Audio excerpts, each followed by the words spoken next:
Good day, I am Jericho Ebron, 23 years old, currently living in Barangay 17, Fort Puyuhon, Butuan City. And also, I currently taking Bachelor of Elementary Education, 3-year student from Caraga State University. I am passionate about teaching and dedicated to helping young learners to build a strong foundation in education. Although I have not yet started my field study, my academic training has provided me with essential knowledge in lesson planning, classroom management, and child centered teaching strategies.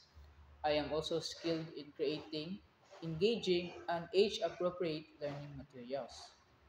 To enhance my preparation as a future educator, I attended a seminar on the Marongko approach, where I learned effective techniques for teaching beginning reading through phonics and letter sound recognition.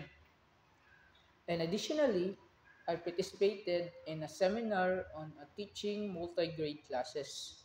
So this experience taught me how to manage classrooms with learners of different grade levels using flexible and inclusive teaching strategies. I believe that teaching is a noble profession that shapes the future. I am eager to apply my knowledge, continue learning, and contribute meaningfully to the academic and personal growth of my future learners. That's all. Thank you for watching.